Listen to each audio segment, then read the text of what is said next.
Hey guys, we are back updating the power rankings for Big Brother 25 during week 10. And I'm not gonna lie, this past week was pretty interesting. There was a lot of interesting gameplay going on and some very fun moments that makes us have a pretty interesting week to talk about here. But there are 10 players to talk about, and let's not waste any more time. Let's get right into the video. So starting off at number 10, we have the boot from this past week, and here we have Mimi, who ends up being the final pre-juror here, even though we're around the 2/3 mark of the season, which is pretty weird to think about. And I did say in last week's video that there was a shot that she could have been targeted, that the vote could have flipped, and that happened here, where we saw Jag really work to convince Cam that Mimi's going to be a bigger threat for them down the road. We see Corey really taking a lot of the brunt here for rallying a lot of votes against Mimi here. And Mimi, for her own part, was pretty bad at campaigning, where she was pretty awkward. She didn't really offer much, while Felicia was way more effective in doing so, which we'll be definitely talking about Felicia a bit more in a moment. And I feel like with Mimi going here, I walk away from her game pretty disappointed, where she clearly showed a lot of awareness for the game through her storage room rants. She understood the game pretty well, and I feel like she had a lot of potential to do well given the opportunities ahead of her, namely through her relationship with Corey. However, I feel like she was way too passive during a lot of the game, and I feel like she didn't really utilize a lot of the opportunities presented to her. And even in her boot week, I feel like that really was highlighted through her lack of campaigning, or at least a lack of effective campaigning. So I feel like all those things sum up Mimi as a player that I'm just disappointed by. I feel like she had a lot of potential to do well, but she didn't, and now she's a pre-juror, which is why she is here at number 10. And with that, we have finally reached the jury phase of the game, and we have 9 players remaining in the game to talk about, and I'll be ranking them based on how likely I think they are to win based off their current game position. But number 9, we have the person most likely to be evicted on Thursday night, and here we have Cameron. And after so many attempts to get him out of the game, even being voted out at one point, Cameron's finally gonna be voted out for good on Thursday night here. And it's really crazy how it all went down here, where coming into the week, he was pretty much a consensus target by most of the house, where a lot of people were looking to target him. And yet Bowie won HOH, his best case scenario, one of the few people that was kind of reluctant to target him coming into the week. And we even saw that through her initial noms of Felicia and Suri. However, she's eventually talked into backdooring Cameron by Jag,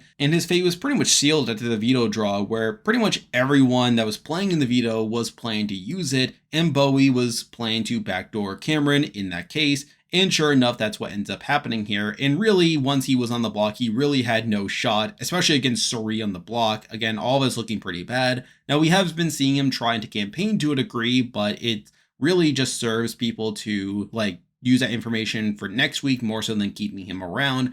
And at this point, Cameron's pretty much done. And I feel like he played this week particularly poorly, where despite the fact that, once again, Bowie was his best case scenario for an HOH here, where he had been trying to build an alliance with her over the last couple weeks, we see Bowie be talked into backdooring Cameron by the end of the week here. Plus, I feel like he didn't do himself any favors either, where he was trying to convince Bowie to backdoor Corey here in a spot where she initially didn't want to backdoor anyone. But in doing so, it just made it more likely that Bowie was going to backdoor Cameron more so than anything else. So in a lot of ways, he kind of dug his own grave here, even though he didn't recognize it. And even outside of that, I feel like his game is pretty mediocre. I'm pretty sure I have a lot to say about him on the player ranking. But again, he's pretty much done here, and because of that, he is here at number 9. Now moving on to number 8, and we have a player that I've been consistently low on throughout the season, and here we have Blue. Now I will say that Cameron going here is probably good for Blue's game, as it obviously takes away a target from her in the future. However, she's still going to be in quite a bit of danger next week, particularly if Corey or America win HOH here, which again, considering how they are at this point, may not be the most likely scenario, but there are definitely cases where she could go home this week. And even moving forward, I feel like she has probably one of the lowest win equity out of anyone left in the game, aside from one other person I'll be talking about in a moment. I feel like she is someone that could be targeted next week if the HOH goes wrong. And even beyond that, her plan of going to the end with Matt and Jag is pretty suboptimal in my view. I feel like they're probably not going to take her to the end. And even if she does get to the end, I don't really see how she wins a jury vote. she just comes off as a bit of a floater for a lot of it, someone that just leaks information, as we even saw with Cerie. Cerie is someone that has wanted to work with her in recent weeks, but yet now Blue is even leaking the fact that Cerie and Cam have been talking a lot, kind of throwing her under the bus to a degree, which I think is pretty indicative of Blue's game. I feel like she is probably drawing dead at this point, and at the same time is someone that's in some danger next week. So I feel like for those reasons, I can't have her any higher than number 8. Now we're moving on to number 7, and we have someone kind of similar to Blue, but I feel like they're a bit safer in the game, and here we have America. And I feel like America is kind of in a similar spot to Blue, where, yes, getting rid of Cameron's probably good for her. Cameron is someone that was going to target Corey and America. However, I feel like at the same time, Corey and America are probably in a lot of danger of being targeted here. However, within that, Corey is going to be the target over her, where I feel like America herself should be relatively safe. But I feel like similar to Blue, I feel like she's probably one of the less likely people to win a jury vote at this point. It's pretty clear that a lot of people don't really respect her game, and I feel like the one way in which she can really turn it up is if she starts winning competitions, which she has continually struggled in, and I don't really see a competition in the near future that she's particularly likely to win in, especially now with Matt and Jack being set up pretty well to steamroll here. So I feel like for all those reasons, I can't really have America too much higher than here due to her low win equity. But again, I feel like she's safer than Blue, and she's definitely safer than Corey, who we'll be talking about shortly. And because of that, I have her here at number 7. Now moving on to number 6, and we have someone who I literally just mentioned, and here we have Corey. And I find Corey's game at this point to be pretty hard to assess, where on one hand, I think he is probably one of the more likely people to win a jury vote. And plus, I think if he can get through this next week, I think he could be in an interesting spot. However, he is also going to be in a lot of danger next week, where with Cam going, I feel like that really opens it up for people like him to be targeted in the future. And plus, like, you had the fact that he was nearly backdoor last week. You had the fact that Matt and Jag have basically allowed him to take a lot of the heat for flipping the vote onto Mimi, which is pretty bad. And again, the fact that he even targeted Mimi to begin with, I think is a pretty suboptimal play, keeping around someone like Felicia, who openly called him out, which is pretty funny there. And I feel like he's someone that is going to have to win out at this point. I feel like if he's going to get to the very end, which again is not helped by the fact that he told Matt and Jag that he would dominate endgame comps, which are going to be primarily mental, which I think is a misread based off what we've seen in recent seasons. So I think that's pretty bad on itself. I think Corey has gotten too big of a target at this point to where I don't really see how he gets to the very end, coupled with his lack of challenge performance, really. I think that's going to be a big issue for him. But again, I feel like he's more likely to win if he gets to the end than Corey, Blue, or America. It's just that it's going to be hard for him to actually get there, which is why he is here at number 6. Now moving on to number 5, and I can't believe I'm still talking about this person, but here we have Felicia. And right away, the fact that Felicia survived this past week, after openly calling out Corey in the veto meeting, after getting in a fight with America after the veto meeting, the fact that she managed to survive that week with Corey actively leading the charge to keep her is ridiculous in my eyes. And obviously she ended up being on the block again the following week against Cerie. And while Cerie was the target, I mean, that's not great that she could have gotten the votes to go home. I mean, as it would have been hard to get the votes to actually take out Cerie there. But she had the veto used on her by Jag after Bowie went along with the backdoor plan. And at this point, despite everything, she's actually relatively safe in the game. I feel like she kind of repaired her relationship with Cerie. And I feel like with people like Matt and Jag wanting to take her deeper into the game, I think she's in an okay spot. Now, again, win equity is another concern there, where, again, I feel like, again, some of the bigger competitors, I don't really see how she beats them. But again, I feel like she is naturally someone that commands respect, and she'll probably beat someone like in America, particularly if she gets to the end. And not to mention that even though she is like an older person, she's relatively good at comps, where she came very close to winning the HOH this week. She apparently did pretty well in OTEV as well. She is someone that can be competitive in comps, and I feel like that'll be pretty interesting to see how that plays out. But again, I feel like compared to the top 4, I feel like she obviously made a bit more mistakes, obviously, with what happened at the end of last week. And plus, I feel like against those people, she'll probably have a tougher road, which is why she's here at number 5. Now moving on to number 4, and we have the same top 4 as last week, and it's just a matter of ordering them. But at number 4, we have the current HOH, and here we have Bowie Jane. And again, the fact that Bowie managed to win a comp here is pretty impressive, especially after she literally wrote down 27 minutes during the tiebreaker. I felt like that was a pretty funny moment there. However, I feel like her week was pretty interesting. Now, on paper, her targeting Cameron is not great, as Cameron was obviously someone that was trying to align more with her. And obviously, by taking out Cameron, that strengthens Matt and Jag's position moving forward.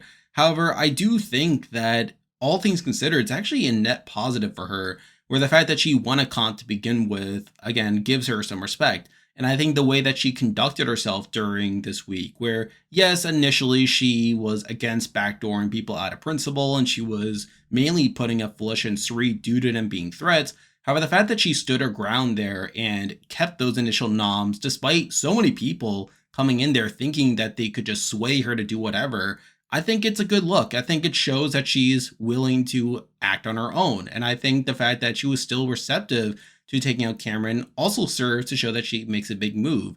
So in a weird way, she kind of gets the best of both worlds, where she is able to stick to her guns to a degree, making her seem strong and independent, but also be willing to make a bigger move by backdooring someone that everyone wanted out that week. So I think that's pretty good. And plus, she's pretty safe going forward, where despite her making this relatively big move and obviously winning a comp here, we have people like Matt and Jag wanting to take her deeper into the game. Even people like Suri want to take her deeper into the game as well. I feel like she's still in a solid position to get further into the game, but now has the proven comp ability to where she could potentially challenge Matt and Jag in some of these endgame comps. And if she gets to the end, she now has something that she can put on her resume. So I feel like Bowie Jane is definitely in a very interesting spot at this point. She can get to the end of the game. And I think if she's able to win a couple more comps, if she's able to put some moves on her resume, she could end up surprising some people if she gets to the end. So I think that's a big consideration for me. But again, it's a question of if she can actually follow through with this. And I still feel like the top three are a bit more likely to win in my eyes. But on the whole, I mean, I walk away from this week relatively impressed by Bowie Jane's HOH reign and her overall position in the game, which is why she's here at number 4. Now moving on to number 3, and this is another player that I kind of struggled with, and really this person and the number 2 person are kind of in a similar spot but have different issues. But at number 3, I did decide to go with Suri here, who is currently on the block, and I feel like that's partly the reason why I had her this low. Now, yes, Bowie winning is probably her worst case scenario here, where she obviously does end up on the block here, but I don't really have any concern that she'll actually go home. Despite the vote flipping on multiple occasions, I feel like you can't really ignore Cameron at this point. Cameron is definitely going home over her.